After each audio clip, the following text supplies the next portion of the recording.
Bonsoir et merci de nous ouvrir vos portes pour une rencontre exceptionnelle, une rencontre qui a déjà changé des milliers de vies, peut-être la vôtre ce soir. Installez-vous confortablement. Bon sabbat chez vous. Saison 7 commence maintenant.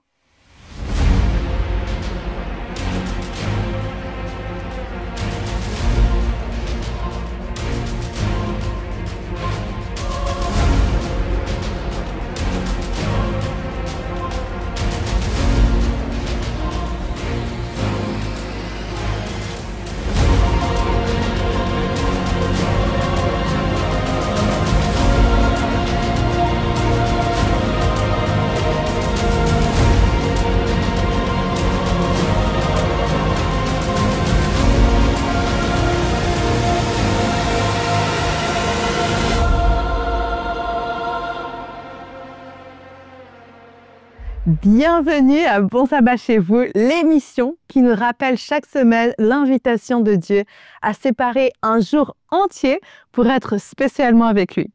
Invitation lancée depuis la création du monde et pour l'éternité, en passant par ce soir. Êtes-vous prêts et prêtes à recevoir ce cadeau? Une pause divine dans votre semaine. Elle commence maintenant. Suivez-moi pour 30 minutes d'adoration à travers l'étude de la Bible et ses quelques chants de louange. Il a tout quitté, de vastes mers de verre pour un désert.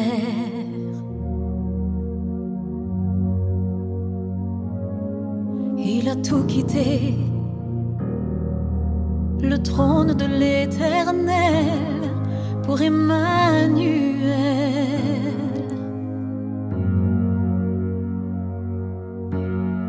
L'infini enserré dans les craintes d'humanité, qu'elle puisse s'approcher.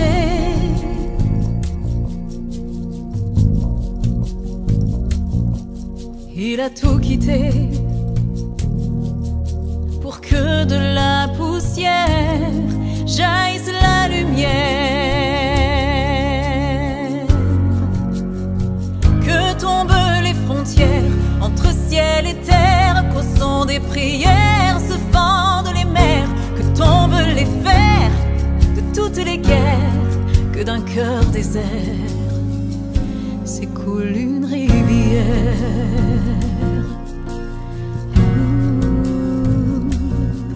Il a tout donné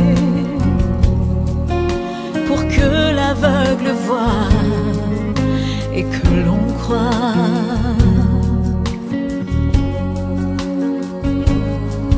Il a tout donné pour que le sourd entende, que nos cœurs se rendent,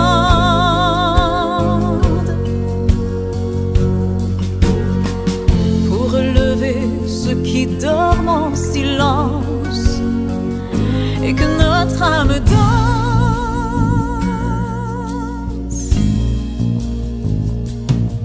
Dieu a tout donné, donner le Fils éternel, c'était donner le ciel. Que tombent les frontières entre ciel et terre, qu'au son des prières se fendent les mers, que tombent les fers de toutes les guerres, que d'un cœur désert la haine meurtrière, le déni d'un frère, il a vidé cette coupe amère. Quand ils ont cloué ses mains et ses pieds, il n'a rien dit pour ne pas nous perdre. Le voile est déchiré, tout est terminé, l'agneau parfait a tout pardonné, pour qu'au fond des cœurs naisse une lueur, que roule la pierre,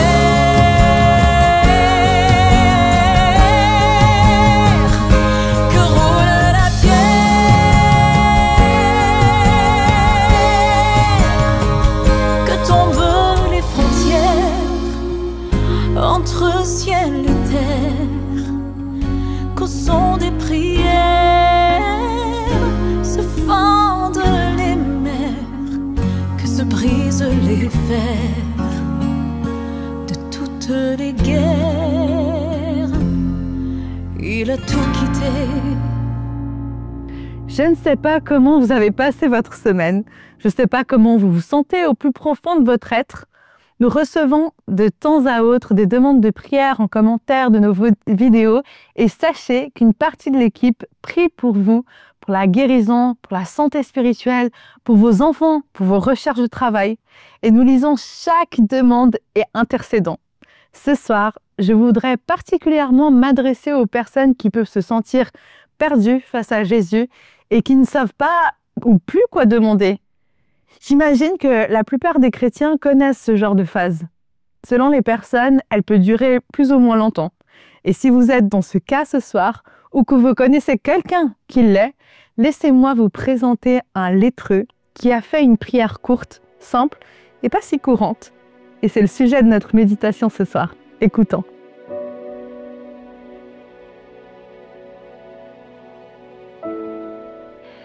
Aujourd'hui, je vous amène avec moi. On va voyager dans le temps. Alors quittons 2025 et revenons un petit peu en arrière, en 2018. À cette époque, cela fait plus de 5 ans que j'essaye d'avoir un enfant avec mon époux, en vain. Et les médecins ne trouvent aucune explication à cela. C'est le mystère. Moi, je suis un peu cartésienne, alors j'ai envie de comprendre ce qui se passe.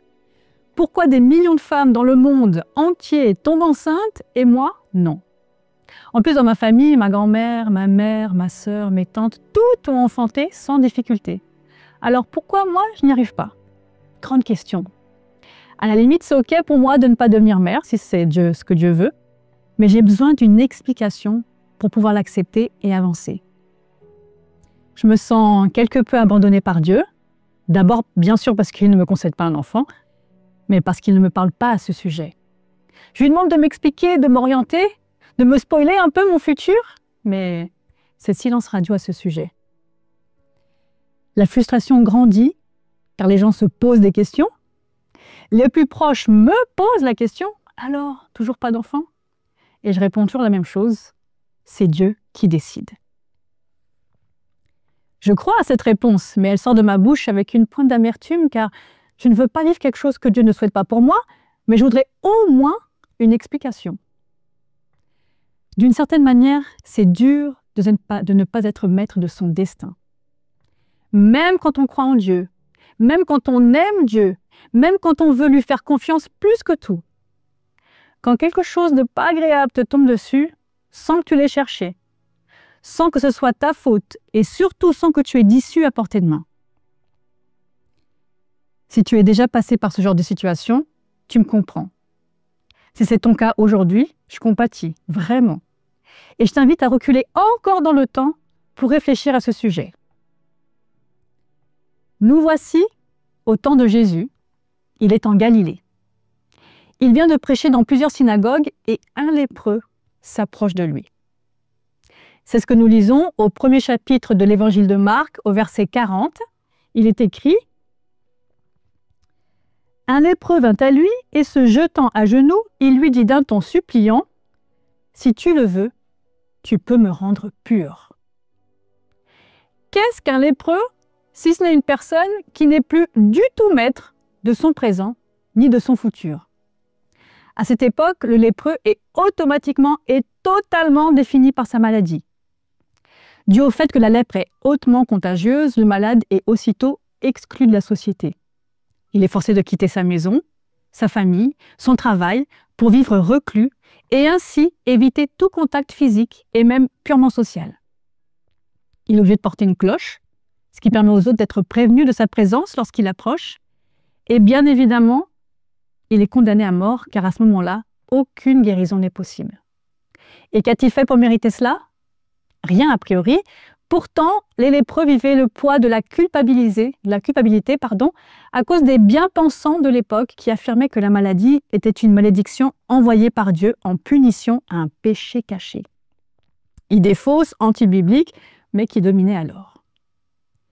Et ce lépreux, quand il voit Jésus, le phénomène de la région, connu pour ses paroles à contre-courant, de celles entendues de la bouche des pharisiens, connu pour ses miracles et pour son amitié avec plusieurs personnes pas forcément bien vues dans la société, ce lépreux se jette à ses pieds. Mais contrairement à bien d'autres malades, dont on peut lire les récits dans les 4 évangiles, lui ne va pas faire une demande directe à Jésus. Il lui dit simplement « Si tu le veux, tu peux me rendre pur ». Le lépreux, qui n'était déjà plus maître de son destin, confirme cela et le remet, son destin, à Jésus. La formulation qu'il a choisie, « Si tu le veux, tu peux me rendre pur », montre qu'il laisse à autrui le choix de ce qui lui arrivera. Cet homme, qui n'est plus autorisé à décider pour lui, puisque sa maladie le force à l'isolement social, à une culpabilité spirituelle et surtout à une condamnation à mort, s'en remet à Jésus qu'il connaît à peine. Il a certainement entendu parler de Jésus, mais le connaît-il vraiment? Pourtant, c'est à lui qu'il remet son destin. Preuve que cet homme, dont on ne connaît même pas le prénom tant il est réduit à son état de malade, n'a plus autorité sur lui-même. Il n'a pas choisi la maladie, ni tout ce qui en découle. Toutefois, dans un élan de survie, il ose sortir de sa condition, déchirer l'étiquette qu'on lui a collée, franchir les limites imposées, et tout cela pour s'en remettre à Jésus. Il n'est pas allé voir les responsables du temple, les docteurs de la loi, ni même sa famille ou ses amis. Non, son élan, sa fugue est vers Jésus. Et quelle bonne idée! Quelle bonne idée de ne pas laisser le monde déterminer son futur, mais de le remettre à Jésus. Quel exemple de foi! En effet, cette phrase si courte, « Si tu le veux, tu peux me rendre pur », est remplie d'une puissance tellement incroyable qu'on peut passer à côté assez facilement. Oui, c'est incroyable encore de nos jours de laisser Jésus décider de notre vie. Et pourtant, dans le monde spirituel, nous sommes tous un peu des lépreux. En tout cas, nous avons des symptômes. Sans vouloir être pessimiste, notre corps se défait jour après jour. Notre honte nous fait parfois fuir le regard des autres. Et combien de fois pensons-nous mériter ou être coupables du mal qui nous arrive? Le lépreux interpelle Jésus et sa simple phrase « Si tu veux, tu peux me rendre pur » est au fond une question. En réalité, il lui demande « Veux-tu me rendre pur? Je sais que tu peux tout faire, mais toi, veux-tu me rendre pur? Veux-tu me libérer de ma condition et me rendre libre aux yeux de tous? Ou toi aussi, vas-tu me condamner à rester enchaîné dans ma maladie, mon isolement et ma culpabilité comme tous les autres? » Et c'est intéressant car le lépreux n'emploie pas le terme guérison.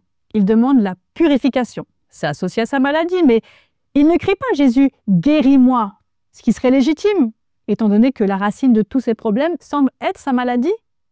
Mais il affirme, une affirmation, « Tu peux me rendre pur ». Il n'a peut-être jamais vu Jésus auparavant. Il a peut-être juste entendu parler de lui, mais au fond, il connaît Jésus. Et pourtant, Jésus va le surprendre comme il le fait très souvent avec ceux qui s'en remettent à lui. Car en guise de réponse, Jésus va se révéler pleinement. Un simple oui de la part de Jésus aurait fait l'affaire. En vrai, même une simple pensée aurait résolu la situation en une seconde. Jésus peut tout. Il est tout-puissant. Mais Jésus ne fait pas cela. Lisons le verset 41. Jésus, ému de compassion, étendit la main, le toucha et dit « Je le veux, sois pur ». Là, vous pensez que je ne sais pas lire parce que c'est effectivement ce que fait Jésus. Il répond simplement « oui » et le lépreux est guéri. Mais je continue, j'insiste de dire « non, Jésus n'a pas fait ça ». On dirait qu'il a fait ça. On dirait qu'il a simplement dit « oui » et le miracle est accompli. Mais non, Jésus n'a pas fait ça. Parce que Jésus n'est pas le Père Noël qui entre en secret chez quelqu'un, même pas par la porte, mais par une cheminée pour déposer un cadeau, ni vu ni connu.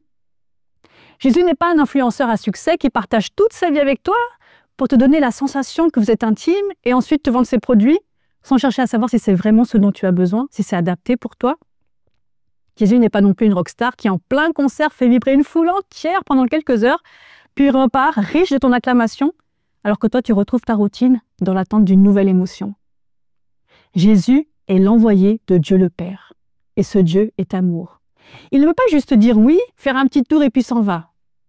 Jésus est d'abord ému de compassion. Et par ce sentiment, Jésus partage les souffrances de cet homme et se fait en quelque sorte son avocat.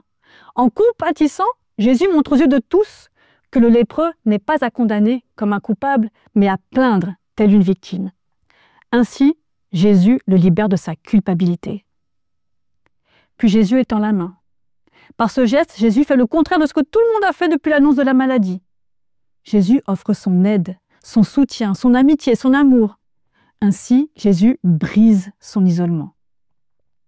Puis Jésus va plus loin. Il le touche. Et par ce contact, Jésus rétablit la dignité de cet homme. Quand Jésus est ému, qu'il étend la main et étreint cet homme est encore malade. Jésus n'a pas encore opéré le miracle visible, car avant cela, Dieu veut révéler au monde qu'il nous aime et nous rejoint même dans notre indignité. Dieu n'attend pas que nous soyons justes et purs pour venir à nous, puisque c'est lui, sa présence, qui nous lave et nous restaure. Après avoir rendu la vie intérieure à cet homme, alors Jésus prononce les paroles « Je le veux, sois pur ». Et alors seulement, le miracle est complété, terminé, intégral. Voici une leçon importante que nous apprenons avec ce récit et qui nous servira encore en 2025. On revient ici. Les miracles de Jésus commencent toujours à l'intérieur et sont ensuite visibles à l'extérieur. Le miracle extraordinaire aux yeux humains n'est que la partie visible de l'iceberg. Lorsqu'un miracle incroyable est vécu, c'est que quelque chose s'est passé à l'intérieur de celui qui en a été le bénéficiaire. Dieu ne veut pas que notre guérison physique. Dieu ne veut pas que résoudre ton problème. Il veut te guérir, te restaurer entièrement de l'intérieur vers l'extérieur. Pour ma part, Dieu a travaillé en moi avant que je réussisse à mettre au monde mon enfant, au bout de 6 ans de tentative. Par les paroles inscrites dans la Bible, il n'a jamais répondu directement à mes questions, mais il m'a dit ce que j'avais vraiment besoin d'entendre et m'a restaurée en tant que femme et en tant que fille de Dieu avant de devenir mère. C'est une longue histoire. Mais en ce moment, c'est peut-être toi qui traverses une tempête, celle qui t'isole, qui te fait sentir coupable ou même te condamne à mort. Sache qu'aujourd'hui est le jour de remettre ton sort, ta vie, ton futur entre les mains de Dieu et de te laisser surprendre comme il l'a fait avec ce lépreux. Cela peut paraître de la folie en 2025 de laisser quelqu'un d'autre choisir pour toi. Ce n'est pas vraiment dans l'air du temps, ce n'est pas ce qu'on entend. Mais là, il ne s'agit pas de n'importe qui. Tu peux remettre ta vie au meilleur qui soit. Car toi, tu penses avoir besoin de guérison, de libération, d'un miracle quelconque, mais Dieu veut te répondre de manière personnalisée et surtout de manière complète. Il veut te restaurer entièrement, en commençant par ce qui a besoin d'être comblé à l'intérieur de toi et dont peut-être tu ne te rends même pas compte. Je ne dis pas qu'il te répondra de manière instantanée, ni exactement comme tu l'as imaginé, d'où la folie de laisser Dieu faire comme il veut et complètement. Et ce, même si tu ne le connais pas bien, même si tu as juste entendu parler de lui. Essaye, tu verras bien. Le lépreux n'a pas été déçu. Si tu veux franchir ce pas, je t'invite à faire cette prière avec moi. Dieu, nous voici devant toi, tels que nous sommes, avec nos blessures, nos fardeaux, nos maladies, nos péchés peut-être. Et aujourd'hui, nous voulons saisir l'opportunité comme ce lépreux, non pas de te demander le miracle que nous avons en nous, que nous visualisons, que nous imaginons dont nous avons besoin. Nous voulons te dire comme ce lépreux, si tu le veux, Seigneur, fais ce que tu veux de notre vie. Réponds à notre demande au-delà de ce que nous pouvons demander et espérer. Fais ce miracle, opère ce miracle de l'intérieur vers l'extérieur. Remplis-nous à l'intérieur pour que ça déborde et que les autres puissent voir la partie visible de ce miracle.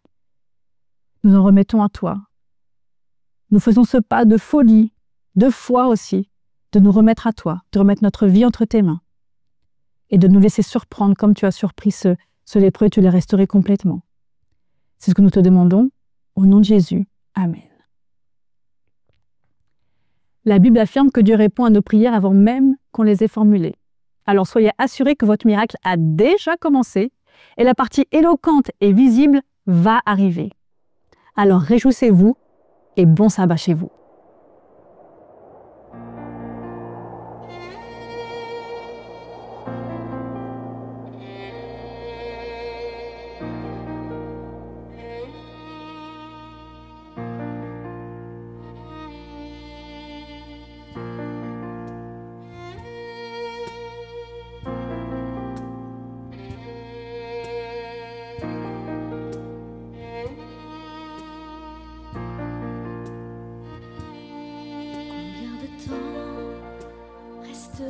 tu découragé? Relève les yeux au-delà des difficultés. L'homme trop souvent regarde ce qui est visible, mais toi choisis de croire au Dieu de l'impossible. Ne pense plus à ce qui est dans le passé, car l'Éternel va faire une chose insoupçonnée. Elle grandit déjà, ne la voyez-vous donc pas? Un chemin dans le désert, un fleuve dans la solitude. Il reste encore des bénédictions pour toi. Dieu ne t'oublie pas, il fera réussir tes voies. Tous tes besoins, il promet de les combler. Persévère encore et confie-lui tous tes projets. Alors persévère encore et confie-lui tous tes projets.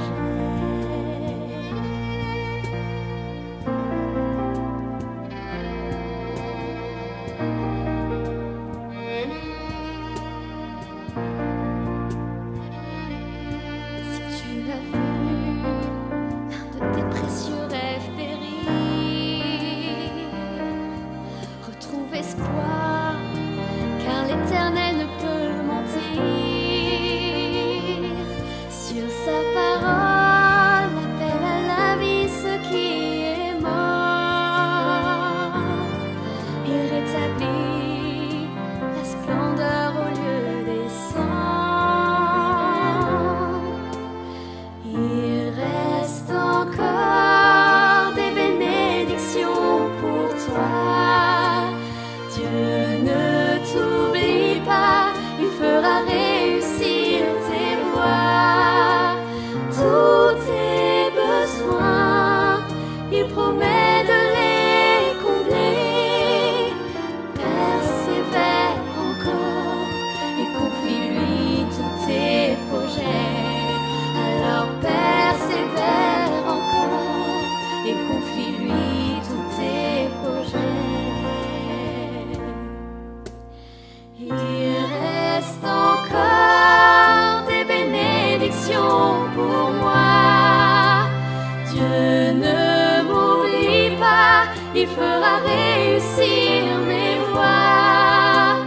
Tous mes besoins, il promet de les combler. Je persévère encore, je lui confie tous mes projets.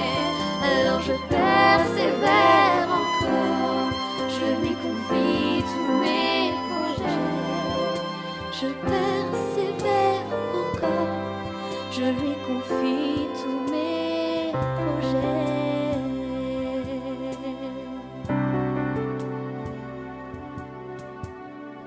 La Bible relate de nombreuses prières différentes. D'ailleurs, la saison 2 de notre émission Bon Sabbat chez vous a présenté une vingtaine des prières les plus marquantes de la Bible.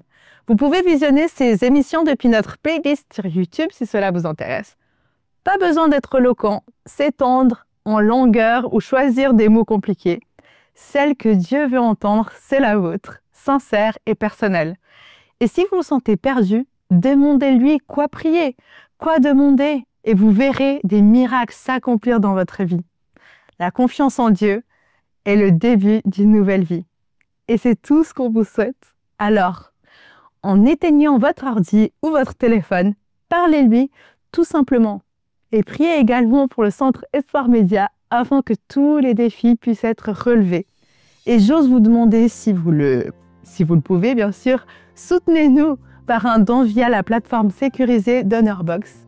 Et merci à tous ceux qui nous aident dans notre mission. Que Dieu vous bénisse.